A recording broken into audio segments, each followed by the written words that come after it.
First of all, this is not Rwanda's problem. And we are going to ensure that everybody realizes that it is not Rwanda's problem. And starting with saying, those who think it is Rwanda's problem and not Congo's, first of all, remove these Congolese from here. You can't teach me how to behave. I don't like your behavior yourself. So where do you stand to tell me how you should behave? Who are you?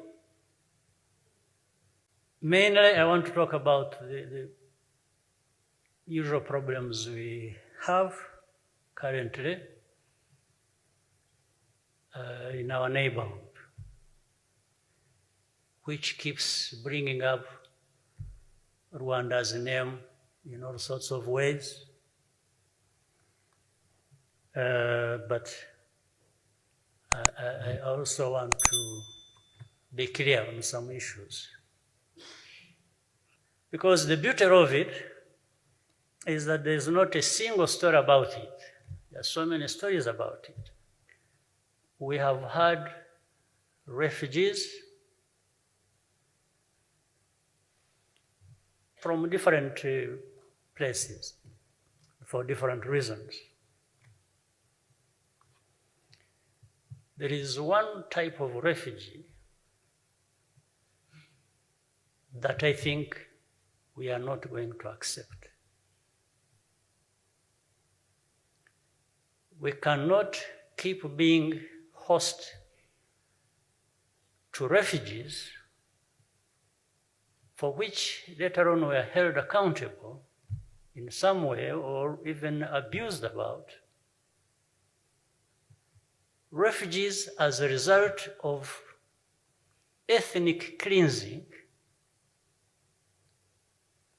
based in another country, and we must be the dumping ground of those people who are being deprived of their rights.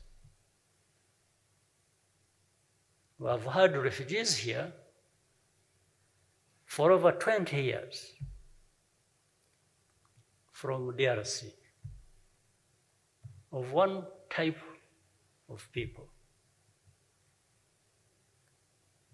In fact, when the president of DRC, the current, when we were still talking, I raised this matter with him when he had just come to office. I told him that we even thought of saying, should we absorb these people and make them our citizens and put the matter to rest? Just as a way of solving the problem. But I also told him the difficulty with that, there were now two views within these refugees. One was, no, they don't want the citizenship would even propose to them because they want to go back home. That is in DRC. The second, they are not interested in ours, given the United States, Europe, or wherever, or Canada. If they were coming and picking them and taking them there to resettle them, they would prefer that. I have no quarrel with that at all. When we were proposing to give them citizenship, we also told them that they can't, if they accepted it, they can't be the same people who would again go cause trouble in the DRC, because that, if they did that, then we would rightly be blamed that our citizens are people who have given citizenship are now springing from that and causing trouble in their country of origin. I had extensive discussion with that president. So I told him, please help as the new president. We shall all rally around you and try to support you to have this matter resolved. At the beginning, he was convinced and was maybe going to do something about it. But now you see where we are. Another thing, when you have seen the whole world, but based on what the government in DRC is talking about, is blaming us, we are supporting M23, and then M23 must go back to where they came from. We even try to explain almost on a regular basis how those people fighting there did not actually come from here. Little did I know that those who say it are actually saying, oh, these are Tutsis from Rwanda as of origin, even if it is 100 years ago. So they must go back to Rwanda. At least that's what the authorities in Congo are actually implying. I don't know whether those who support that idea from outside are aware of this and therefore could be doing it deliberately also, or doing it knowingly. But it's an abuse, a gross abuse of people's rights and actually abuse against us as a country. And that's why there is a difficulty when people are saying, oh, you talk to, no, I can't talk to M23, they are terrorists, But, and some people we thought should be clear about this, go along, and then we are the ones, that is Rwanda, who must carry that burden and be held responsible for the turmoil that is going on in that part of the country. This is the basis on which I absolutely reject and have objection to these constant statements being made, to the point that we are abused, that we're also responsible for hate speech, meaning we're also responsible for ethnic cleansing. We? Absolutely not. Now, the group of experts write so many things in their report. Some blamed on Rwanda, others blamed on DRC. But somehow, in the end, the story emerges, no, what people are interested in are those things being said about Rwanda. What is being said about DRC is, where we told the DRC to tell those people who are involved in hate speech, but it is not just hate speech, they are even killing people. Up to this day, we are receiving refugees. Yesterday, there were refugees crossing the border coming into Rwanda as a result of that, just yesterday. I'm sure there will be more today. And for that, people say, we have told them, to tone down their language.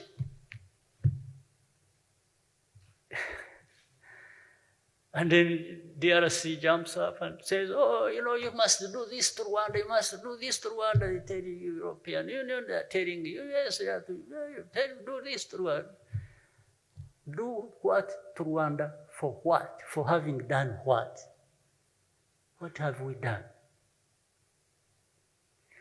For what we have done, you must first even understand why we would be doing it.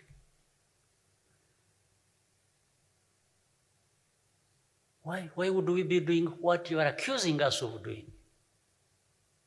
Why don't people then address that is causing us to do what we are accused of doing?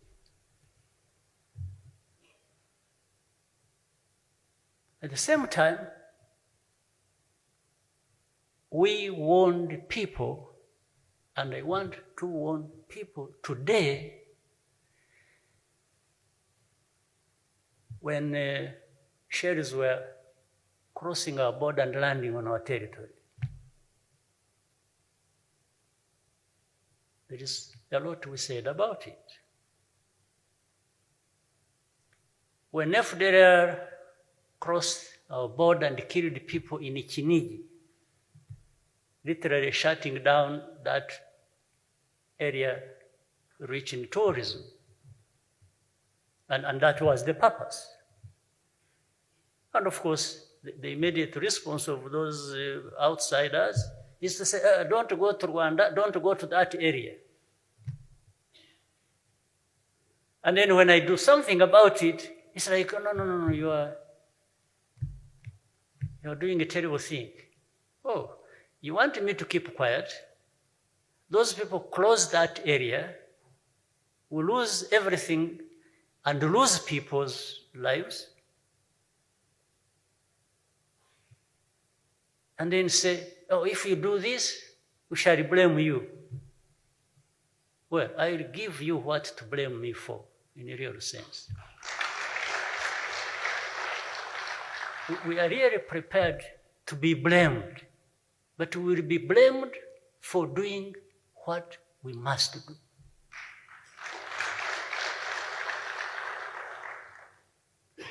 What people they talk about interests and so on in Congo. I am not opposed to anybody's interests anywhere. How can I be opposed to your interest in Congo if you have interest there? It's none of my business. What do you want to go? But you're also not going to be able to have your interests fulfilled if there is no peace. I don't understand the calculation. You allow turmoil to go on. There are simple things that could be done to address the problem. You don't mind that turmoil goes on, but you expect to have your interests safeguarded. I don't understand. The interest we have as Rwanda is completely different from what people call interest. First, our interest is even survival. This little Rwanda must survive. We have that history that tells us better than anything that, yes, for anything else, we have to be there, we have to be alive. And then they say, we won't talk. That is the DRC saying, we can't speak to M23. They are terrorists. Your own citizens are terrorists, fine. Go sort it out in your place. But are the 80,000 refugees who are here and more coming every day since this situation started, these ordinary men, women, children, are they terrorists? You're telling me they're terrorists?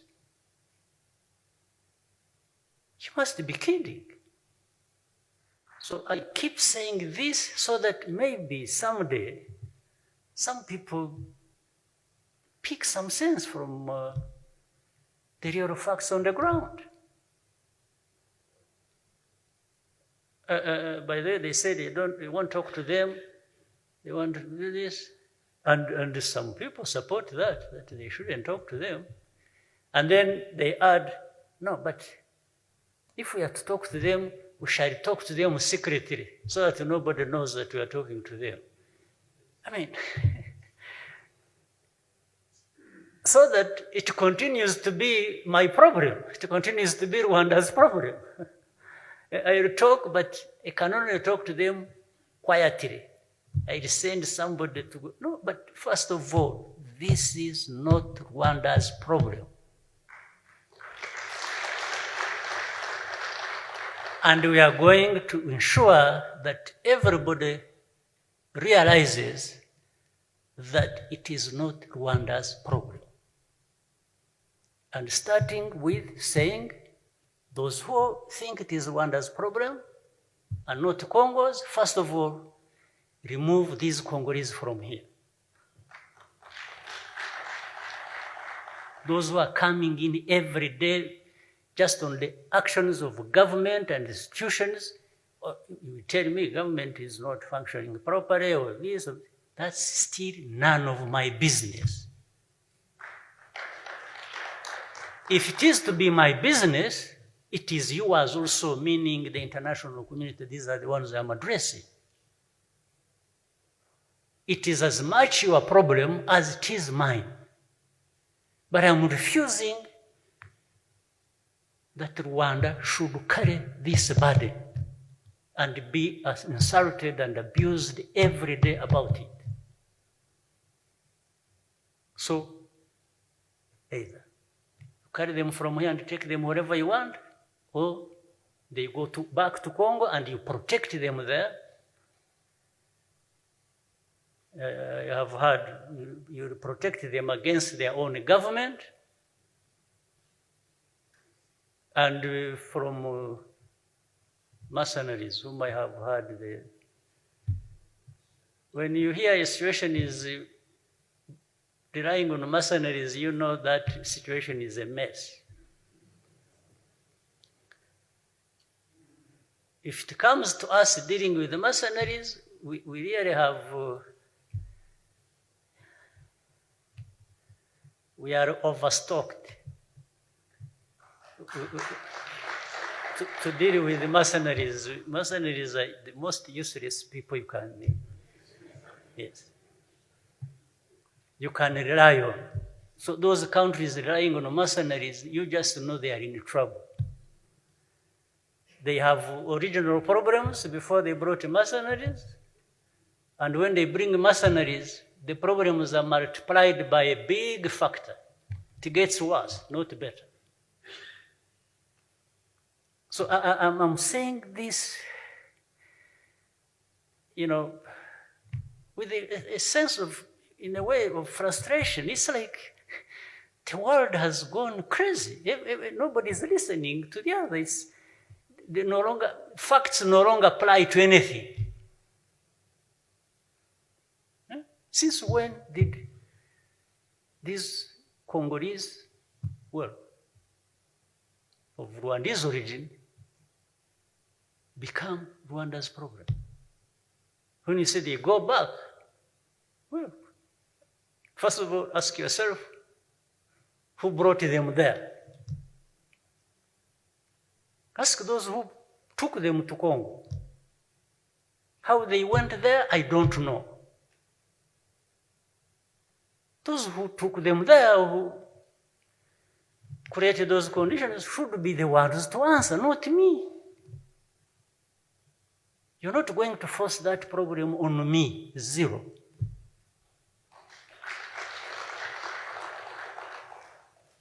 It can't happen. So I'm preparing you, those who take care of the world. They must understand this is a problem that must be addressed among others. Some people think it's like they are trying to create an alternative to what there is in Rwanda. You know, there's that part as well. When you see all these things happening, it's like, no, we are tired of this setup in Rwanda.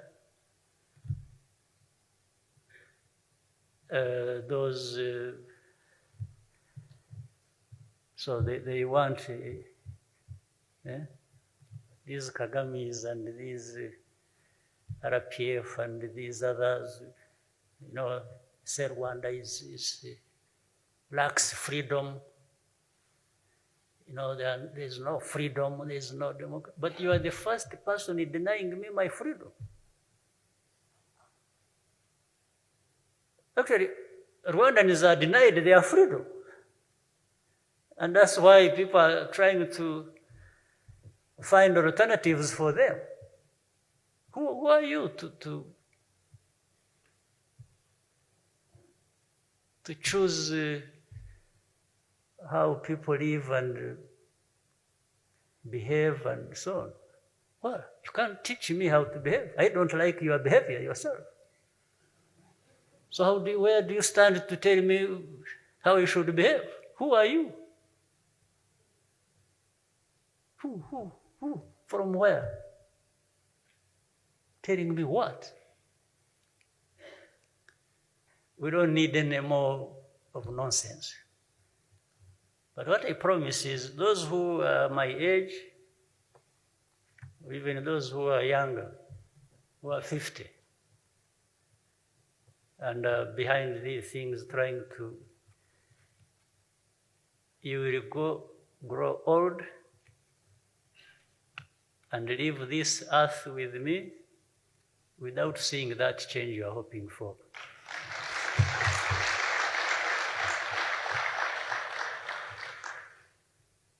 So I want again to assure everybody, as you know, and I'm sure you know this because you are part of it,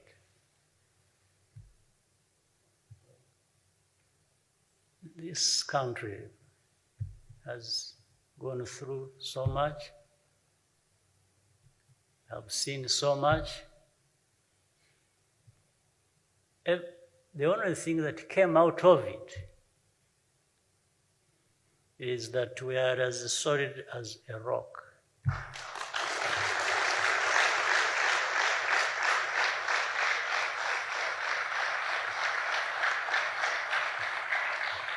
So those who get involved with all kinds of games against us,